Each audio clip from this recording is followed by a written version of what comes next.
We're here with the good guys today. Alabama Power Shoreline Management took time out of their very busy schedule.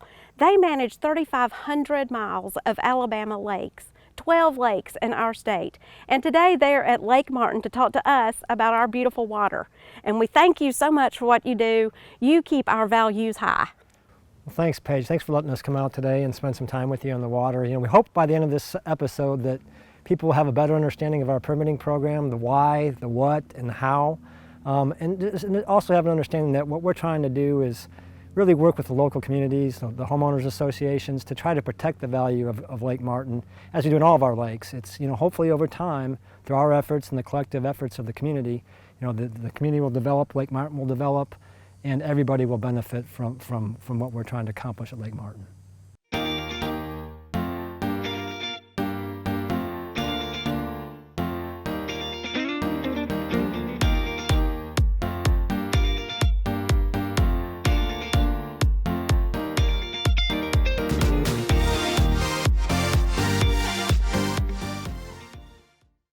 Hey everybody, this is Trey with Crew Lending. I'm out here at beautiful Lake Martin today. It's just after Labor Day and it's gorgeous out here. And a lot of people pay cash out here for their places and don't finance. And I just wanted to point out that rates are so low right now. When you're going to buy these toys behind me, these wave runners and pontoons and wake boats, you may want to finance a portion of your lake house at these low rates to be able to buy these toys and not have to finance those at higher interest rates. So just a little tweak that you may consider, call me today. I'd love to help you. We're closing lake homes in 30 days or less. We are here with Thomas St. John of Alabama Power Shoreline Management to answer your many questions about Lake Martin and water levels. Thanks for being here. Oh, I'm glad you let us come out today to help you and hopefully answer some questions that people have been wanting to know the answers to. But Shoreline Management, I'll go ahead and just tell you what it's about. Alabama Power is tasked with managing the shoreline around all of our lakes, 3,500 miles of shoreline. And we really are our compliance function. We are tasked by our Federal Energy Regulatory Commission to manage the property around the lake. And we do that through our permitting program, through surveillance. We're also tasked with educating the public about the resource, this wonderful resource that we have here at Lake Martin. Yes. And we're also tasked with providing public access for those folks who don't have a house on the lake to be able to use the lake and enjoy the resource. It's kind of an interesting job. It's a great group. It's kind of tricky in that sometimes we have to balance the interests of private landowners who want to do what they want to do on the lake versus the regulatory agencies, the Corps of Engineers, ADM, U.S. Fish and Wildlife Service. And then we also have to balance the interest with our customers. We want to allow folks to have fun in the lake because they a lot of them are electric customers of the company. But we have guidelines that we have to follow under our FERC license that sometimes makes us have to tell folks, no, you can't do that on the lake. But today, hopefully, we'll be able to explain the process of permitting and be able to explain the process of the water levels and the new rule curve. And hopefully, at the end of the day, a lot of the questions will be answered. That's right. Well, we're glad you're here, and we're glad you're here. I'm glad to be here. A day at the lake, rather than being a day behind the computer, I welcome it anytime I can come. So, thank you very much. We love Lake Martin. I'm Dave Anderson with Hydro Licensing Compliance from Alabama Power, sitting right outside of Dare Power Park. You'll notice the beautiful riprap along the shoreline. I'm here today to talk to you a little bit about Lake Martin water levels. Last year in December 2015, we were issued a new operating license by the Federal Energy Regulatory Commission, or FERC. That was the culmination of a multi-year process that began around 2007. And the number one issue in that process were Lake Martin water levels. This new operating license allows us to only draw down Lake Martin in the winter by 7 feet, where historically it's been drawn down by about 10 feet since the 1970s. So what you're going to see this winter is a 7-foot drawdown rather than a 10-foot drawdown. The other big issue during relicensing, and made it into the operating license, was what we call the conditional fall extension. And what this does is allows us to keep Lake Martin higher longer into the summer if water is available to do that. So what happens is, beginning in July, we start taking a look at 4 factors. Those are the level of Lake Martin, the level of the storage reservoirs on the Coosa River, Weiss, Neely Henry, and Logan Martin, the level of the Harris Project, Lake Wedowee, and also the amount of inflow coming into the Coosa River and the Tallapoosa River. And if there's enough water available based on those 4 factors, what we're going to do is hold Lake Martin as high as we can through October 15th rather than begin the drawdown on September 1st, which is typically when it would begin. This year, 2016, we are actually in kind of a drought. It is unlikely to happen this year because there's not enough water available in the system. But each year, like I said, beginning in July, we'll start taking a look at those 4 factors. And we post a daily update to our website beginning on July 15th. So if you want to go check our website, apcshorelines.com, beginning in July, you'll see whether that fall extension is likely or unlikely to happen that year. I know some of you were concerned with the higher winter level, and again, I'm getting back to the bottom of the pool. Since it's only 7 feet now, a lot of people like to work on their shoreline structures when the lake is at that 10-foot level or lower. Another condition of the new operating license is every 6 years we are going to take the lake down to that 10-foot level, 481 mean sea level.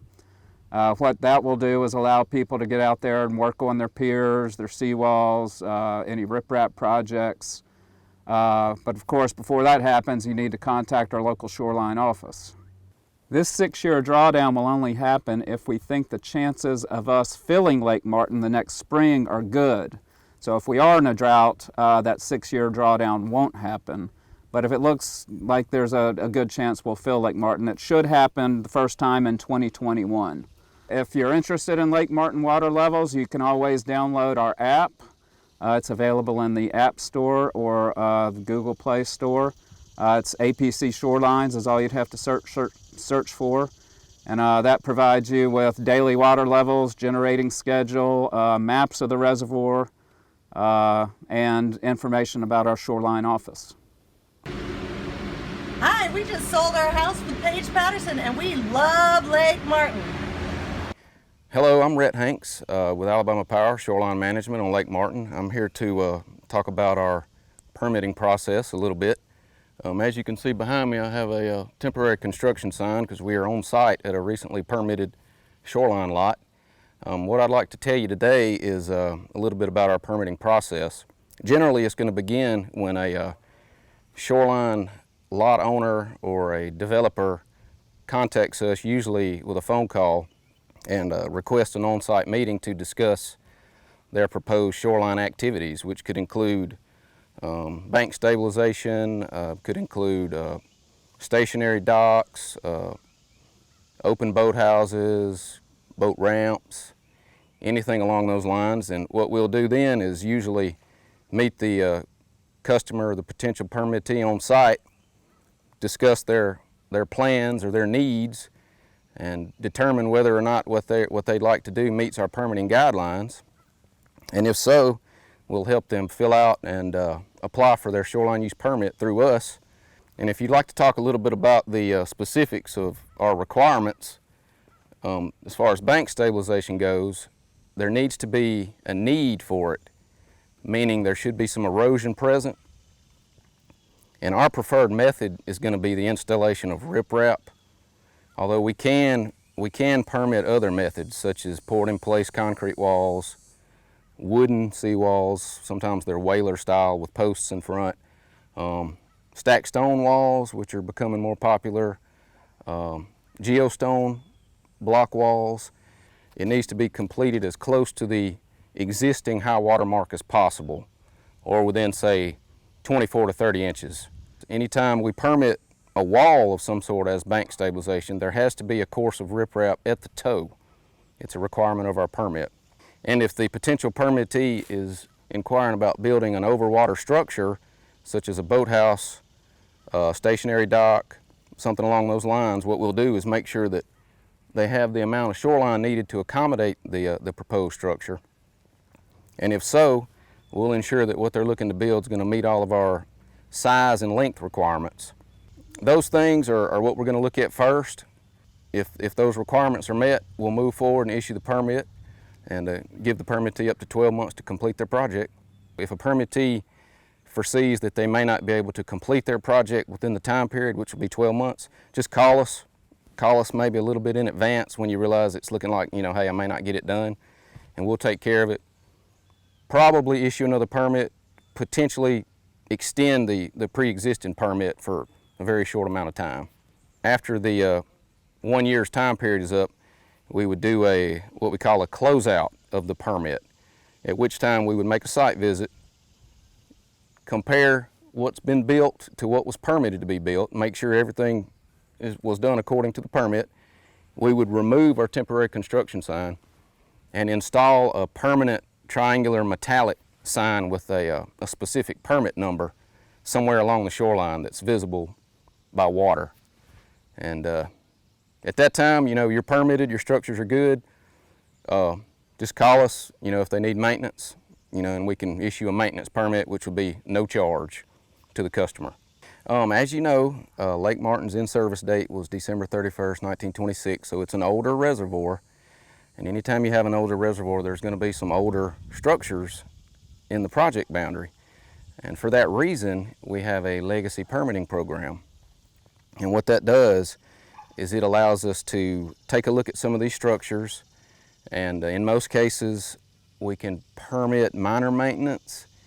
And if not, we can just work with the customer to address the pre-existing structure to a way that better meets our current permitting guidelines. An aspect of this legacy permitting program is we're doing some unilateral mail-outs, which in most cases is it's going to have a cover letter that's going to detail why you're getting this unilateral mail-out and the necessary steps to take after. Usually it's going to tell you no action is needed. Now if that's not the case, or even if it is the case and you have any questions, just call me. My telephone number is listed there in the letter, and I will help you understand, you know, why you've received this letter and what exactly it means. We're always here to help the customer. We want to make our permitting program as user-friendly and as seamless as we can.